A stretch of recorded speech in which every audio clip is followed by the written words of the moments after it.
Tulikuwa tunaona zamani mwanamke akiwa ndani pia ni salama, lakini imekuwa hata ndani ni fitna, kwa sababu social media na mitandao imeituingilia paka katika majumba yetu. Wewe binti yako yuko ndani ya room au uko katika hali ya salama, lakini kumbe yuko hatari zaidi. Anaoyaangalia huko ni hatari, marafiki alionao hapo ni hatari kuliko hata marafiki wa nje ambao kama wewe wakataza kwenda kuonana nao.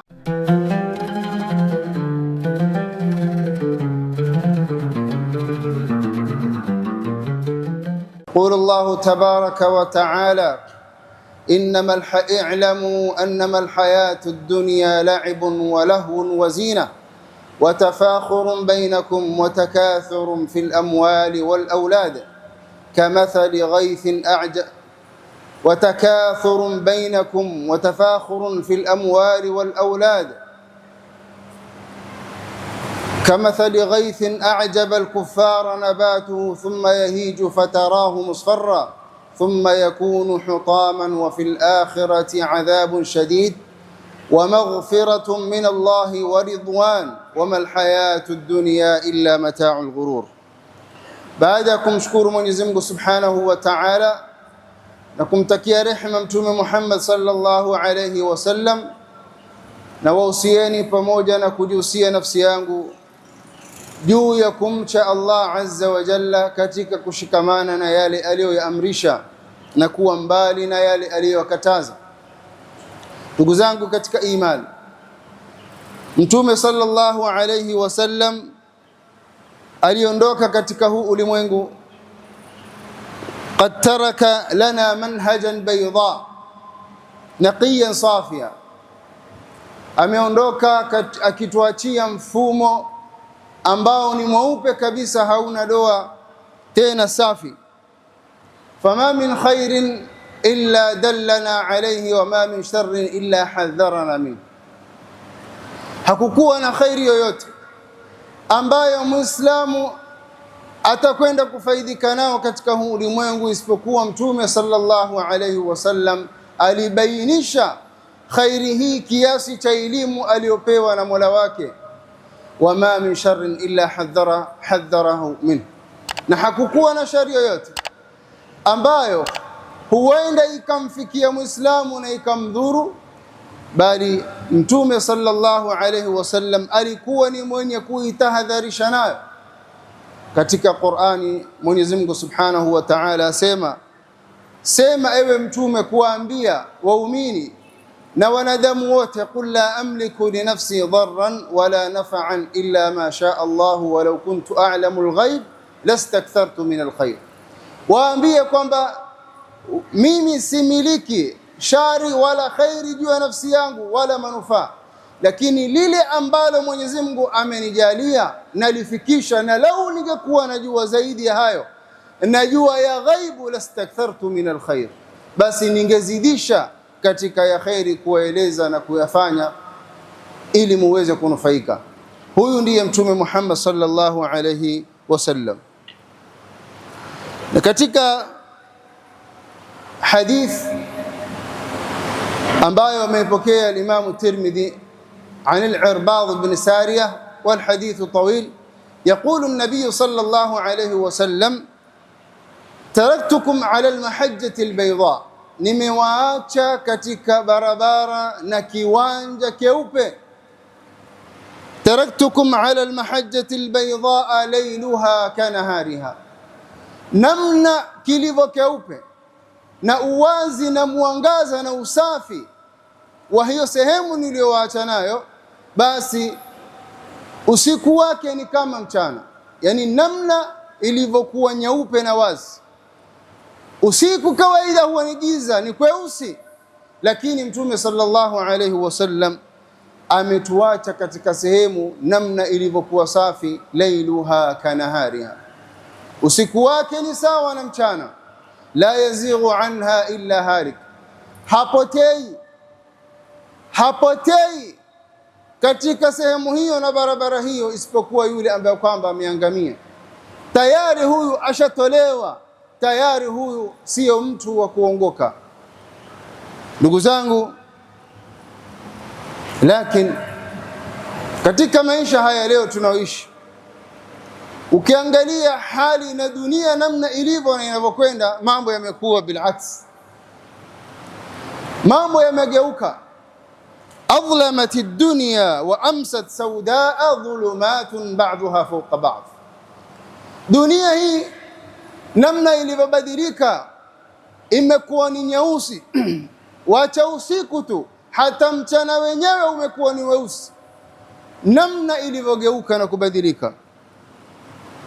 Lakini kiukweli, pamoja na kuwa lawama hizi twaipa dunia, lakini iliyobadilika si dunia. Waliobadilika ni wale walioko ndani ya dunia, wanaoishi katika hii dunia. Ndipo Imamu Shafi'i rahmatullahi ta'ala alayhi akasema, nu'ibu zamanana wal aibu fina. Tunaizungumzia dunia kwa ubaya, tunazungumzia wakati kwamba ni mbaya, lakini hizi zote hazina haki ya kulaumiwa. Aibu ziko kwetu sisi wanadamu tulioko ndani katika hii dunia. Wama li zamanina aibun siwana, tujilaumu sisi ndiye tuliobadilisha mambo. Walau nataqa zamanu wanahaju dha zamani bighairi dhanbin, tunaiponda dunia na wakati haina kosa lolote.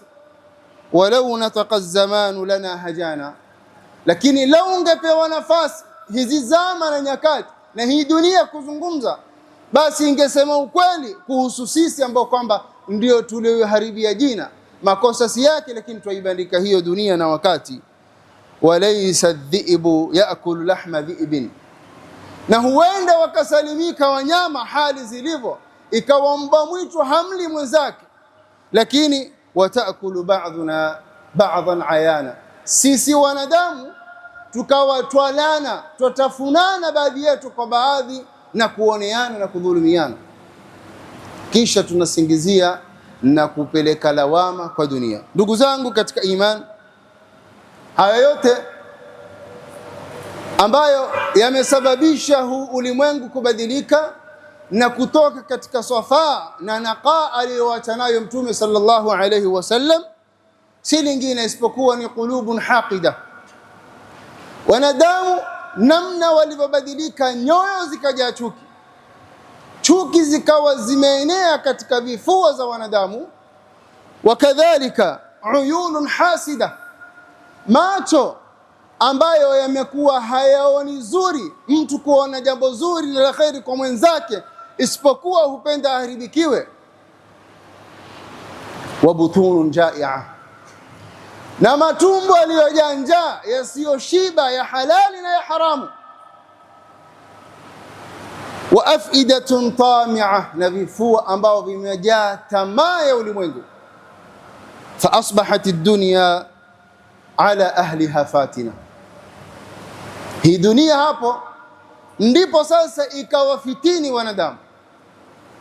Zilipobadilika nyoyo kuingia mapenzi, zikawa zimejaa bughdha na chuki, na macho yakawa hayana ulimi wa kubariki jambo zuri na la khairi isipokuwa uhasidi, na matumbo ambayo kwamba yamekuwa na njaa, mtu hatosheki na chake mpaka achukue na cha mwenzake, na nyoyo ambayo kwamba zimejaa na tamaa.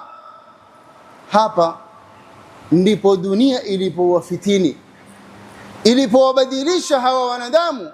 Badala ya kufuata barabara ya Mtume sallallahu alaihi wasallam iliyoachwa safi na nyeupe, wakaingia katika barabara nyingine ya giza. Ndugu zangu, Mtume sallallahu alaihi wasallam ameelezea katika hadith aliyopokea al-Imam at-Tirmidhi min hadith Anas, takunu baina yaday saa, mbele au kabla ya kusimama kiyama kutakuja wakati kutakuwa na fitna hizo mfano wake ka qita'in min al-layl au ka qita'i al-layl al-mudhlim, itakuwa ni mfano wa kipande cha usiku, tena kwenye usiku wa giza. Hemu tasawwar hii picha, yani mwanzo ni usiku kisha ni usiku wa giza. Maana kawaida hata kama ni usiku wa mwezi huwa bado kunao matatizo, lakini ni kutakuwa na fitna ndani ya usiku kisha usiku wa giza. Na hali hii mara nyingi wale ambao kwamba wamewahi kuishi katika vijiji wanajua, tena katika miaka hiyo, sio miaka yetu ya leo ambayo kunao matana na moto umeingia kila mahali. Yani unaweza ukapata ukawasha masola yako, lakini zama hizo ilikuwa ni fenusi na vibahalulu. Wakati huo usiku majumba yote huzimwa taa. Sasa wakati huo utoke, humuoni mwenzako mpaka mtakwenda muje mupatane hivi. Ndio hizo fitna ambazo Mtume sallallahu alaihi wasallam azipigia mfano, ka qita'in min al-layl al-mudlim. Wakati huo itakuwaje? Wakati huo yusbihu al-mu'minu, mtu atapambazukiwa akiwa ni Muislamu, lakini akiingiliwa na jioni atakuwa ashabadilisha dini. Na kafiri Muislamu atabadilisha dini asubuhi, alafu jioni, asubuhi awe ni Muislamu, jioni awe ni kafiri. Yabi'u dinahu bi'aradhin min ad-dunya, hali itakavyobadilika. Ndugu zangu, hali hii bila shaka kunayo mambo ambayo kwamba yaliyopelekea na kusababisha mpaka kufikia kuwa kuna fitna za kisampuli hizi. Hizi fitna za kidunia ambazo Mtume sallallahu alaihi wasallam anazielezea, ambazo ziko na zitawakumba wanadamu, amezitaja na kuzijumlisha katika maneno yake haya mafupi, kwa sababu Mtume sallallahu alaihi wasallam u'tiya jawami'ul kalim, amepewa jawami'ul kalim. Atazungumza maneno mafupi, lakini yawe yamekusanya mafunzo na faida kubwa kwa yule ambaye kwamba ni mwenye kuzingatia. Mtume sallallahu alaihi wasallam asema, ala fattaqu dunya, ala fattaqu dunya, jueni na kufahamu, jueni na kutanabahi, iogopeni dunia. Wattaqu nisa, na muogope wanawake. Fattaqu dunya wattaqu nisa, iogopeni dunia na muogope wanawake. Ndugu zangu, ikitajwa dunia imekusanya fitna zote hapa ndani. Hili neno dunia peke yake imekusanya fitna zote, na Mtume sallallahu alayhi wasallam alijua kwa ilmu aliyopewa na Mola wake ya kwamba hii dunia ni daru bala'in wa ikhtibar, watu wameletwa kufanyiwa mtihani na kuonjwa. Lakini akataka kutoa tahadhari na watu awatanabahisha umma wake ya kwamba waogope yaliyomo ndani ya dunia, kwa sababu hayo ndio yatakwenda kuwatia katika fitna na kuenda kuwaharibia wao kutoka katika ile barabara anayotaka Mwenyezi Mungu Subhanahu wa Ta'ala. Hakika fitna za dunia ni nyingi, lakini miongoni mwa zile fitna ambazo zimeshika namba na zinaongoza wakati wetu wa leo na kutuharibia amal na mustakbali wetu wa akhira, ndugu zangu, ni hizi fitna ambazo zimetajwa ndani ya Qur'ani. Fitnatul mal, fitna ya mali, wa fitnatul aulad, na fitna ya watoto, wa fitnatul jahi wasulta, na fitna ya uongozi na ukubwa na cheo, wa fitnatul ilm, na vile vile fitna ya elimu, wa fitnatush shahawat, na fitna za matamanio, wa fitnatun nisa, na fitna za wanawake. Haya ndio fitna za msingi hizi ambazo leo umma umekwenda kupotea katika masar, katika barabara, kwa sababu ya mambo kama haya.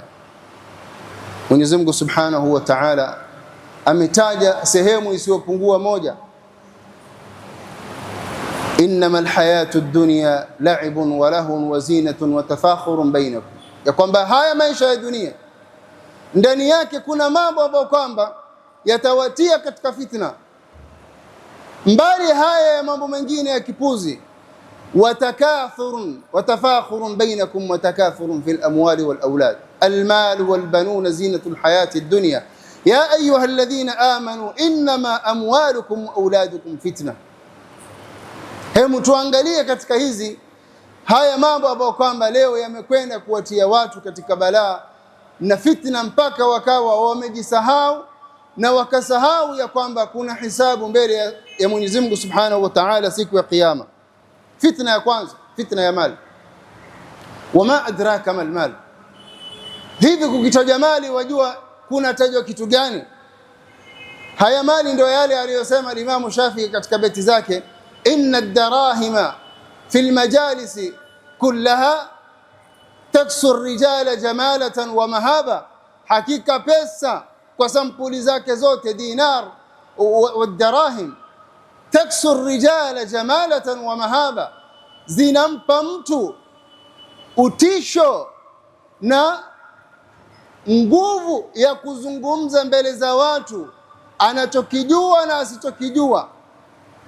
Taksu rijala jamalatan wa mahaba, tena kaonekana kwamba ni mtu wa maana, ni mtu mzuri.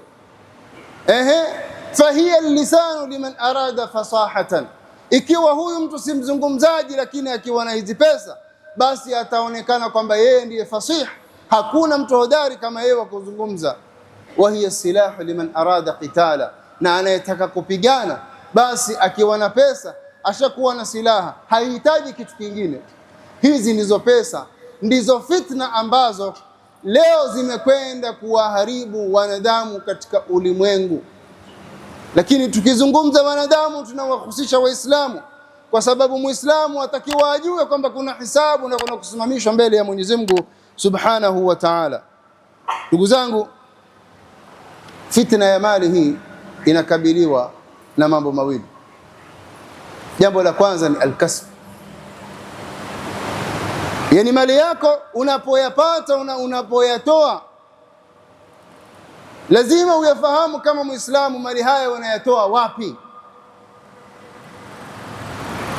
Mali mangapi leo Waislamu wameyakusanya katika haramu? Faminha ma suriq, kuna mengine watu wanayakusanya kwa kuiba, mali ya kuiba. Wa minha ma jurim, na kuna mengine si ya kuiba, ni ya unyang'anyaji. Maana kuna kuiba, maana mwenye kuiba hujificha, lakini kuna mnyang'anyaji, jambazi, hukupokonya mali yako kwa nguvu na unaona huwezi kufanya kitu. Wa minha ma nuhib, na kuna mengine ambayo kwamba yanachukuliwa tena ukiwa umeridhika, lakini bado wewe yani umedhulumiwa, lakini umechukua kwa ridha, yani umemwacha mtu kuchukua kwa ridha zako.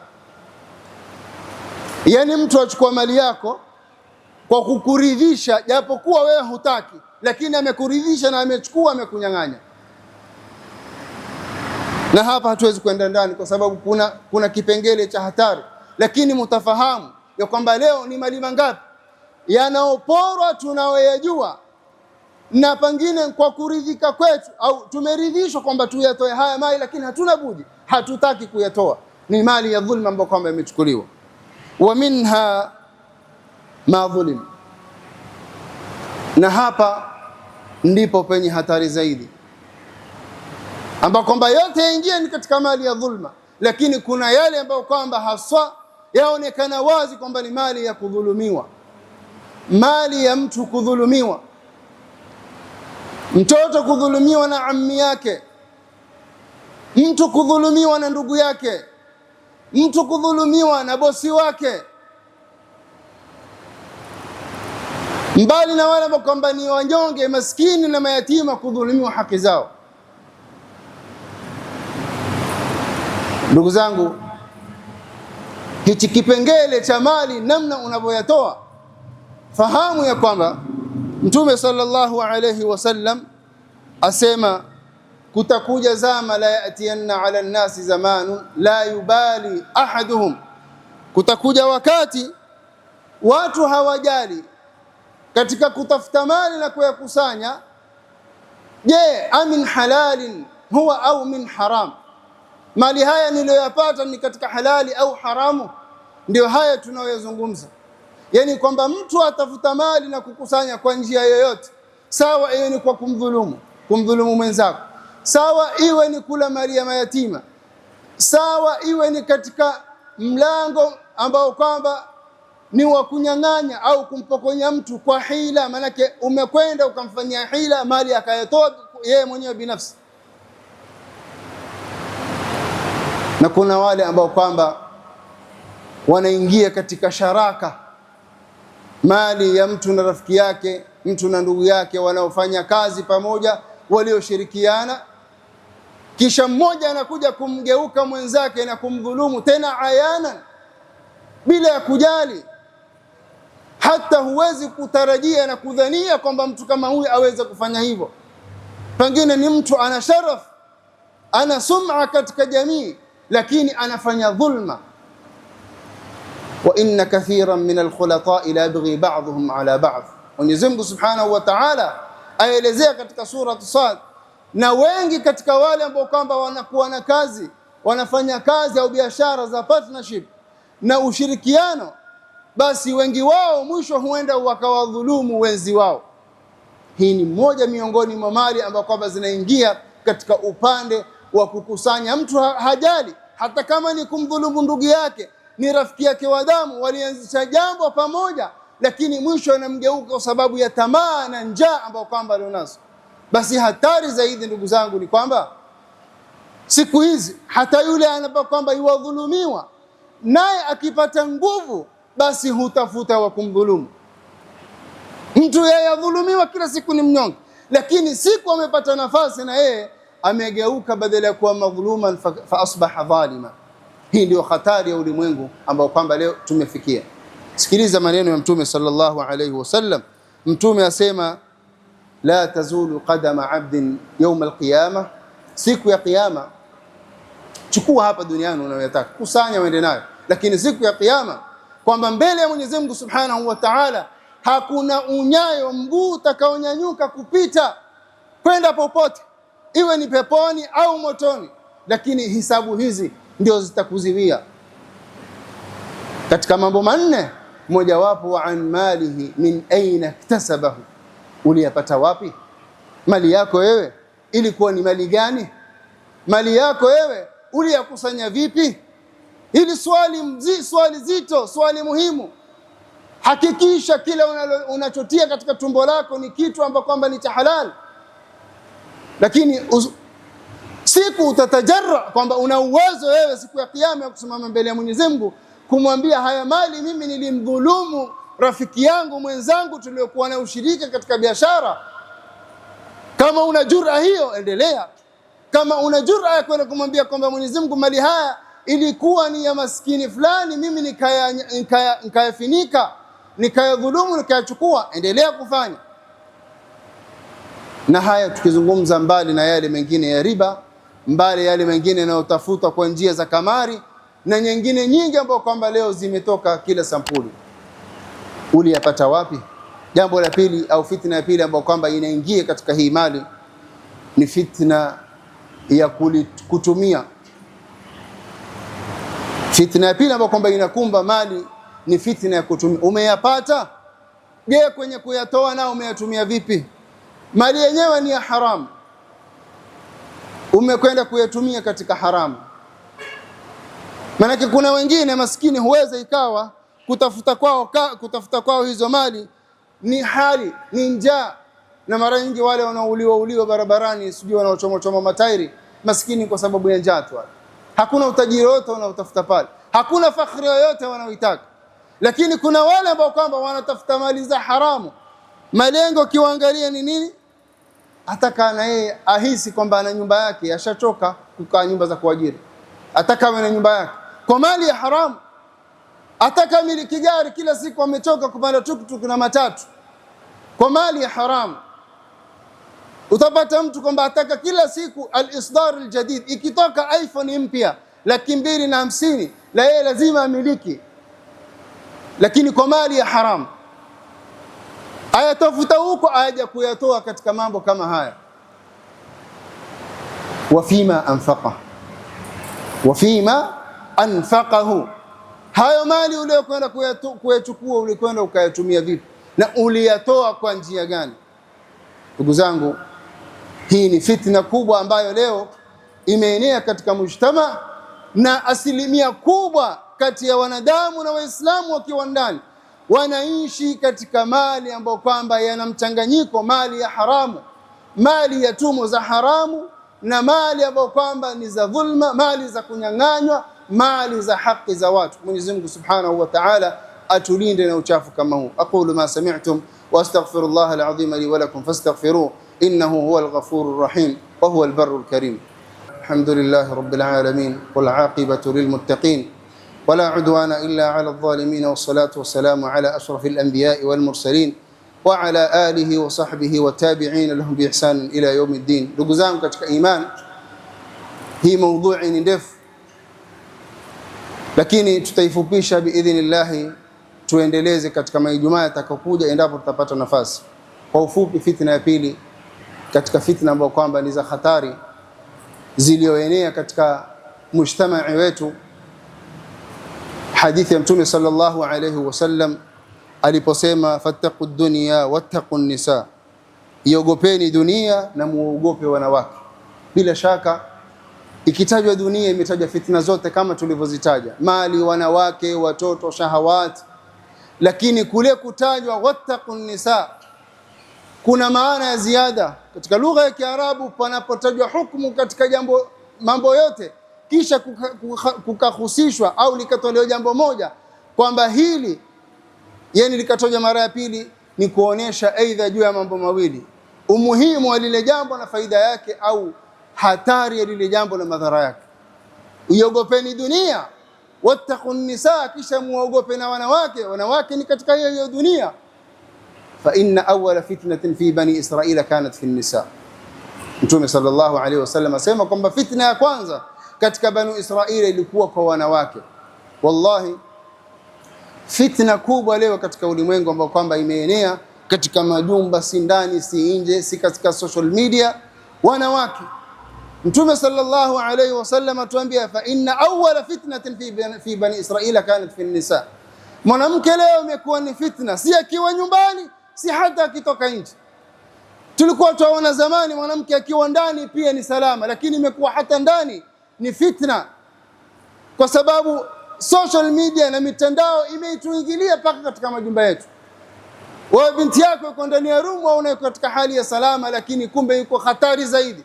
Anaoyaangalia huko ni hatari, marafiki alionao hapo ni hatari kuliko hata marafiki wa nje ambao kwamba wewe wakataza kwenda kuonana nao, na anayojifunza hapo kwa hayo kwenye hizo simu na mitandao ni hatari zaidi kuliko hayo ambao kwamba waogopea kwenda kufunzwa nje na marafiki wa. Wattaqun nisa, tuogope wanawake, tuogope shari za wanawake. Mwanamke akitoka kwenda sokoni hatoki kwenda sokoni, hutoka na mengine zaidi ya lile analokwenda kulitafuta. Mwanamke amekuwa hata akiolewa kwenda nyumbani haendi kuwa ni mke, aenda akiwa nyumbani kule akwenda mpaka kuwa ni mtu mfitinishaji, avunja uhusiano baina ya mume na mama yake, mume na baba yake, mume na ndugu zake. Wattaqu an-nisa. Mwanamke amekuwa hata akitoka kwenda kazini imekuwa haendi yeye kama mfanyikazi, huenda kule kutafuta mengine, huenda aidha kuharibu uhusiano wa bosi na wafanyikazi wenzake au bosi na mshirika wake. Hatoki mwanamke kuingia katika kwenda kazini kwenye ofisi kwamba yeye ni sekretari, bali huenda kwamba sekretari, huenda kwamba kutafuta wanaume, huenda pale kwenda kutafuta mabosi, huenda pale kwenda kufitinisha wanaume. Wattaqu an-nisa, tuogopeni wanawake. Ndugu zangu, haya mazungumzo yalikuwa yafaa yafikie mwisho, hulul, namna gani tutaweza kupambana na hizi fitna za dunia. Lakini Mwenyezi Mungu akituweka hai, itakuwa ni khutba ya pili katika mwisho wa mwezi huu wa Shaaban, ili tuweze kujirudisha nafsi zetu namna ya kupambana na hizi fitna za dunia, na tuweze kuelekea mwezi wa Ramadhani tupokee mafunzo ambayo kwamba yataweza kutulinda na kutuguide kwa muda ambao kwamba tutaishi baada ya mwezi mtukufu Ramadhani. Na hili ndilo ambalo Mwenyezi Mungu Subhanahu wa Ta'ala amekusudia katika kutuletea mwezi huu mtukufu, ili tuweze kuwa wacha Mungu. Kwa sababu gani? Kwa sababu mwanadamu kila akikaa muda, yale mafunzo na lile zoezi ambao kwamba amekuwa nalo juu ya jambo kama hafanyi practice huenda likapungua. Lakini mwezi wa Ramadhani ndio hukufundisha haya yote, subra na uvumilivu na namna ya kujiziwia nafsi yako na shahawati na matamanio na dhulma na kila kitu, kwa sababu ya kutaka radhi za Mwenyezi Mungu Subhanahu wa Ta'ala. Mwenyezi Mungu atujalie ni wenye kufika mwezi wa Ramadhani salama, na atupe afya tuweze ni wenye kuifunga, na vile vile atujalie ni miongoni wa wale watakao kubaliwa.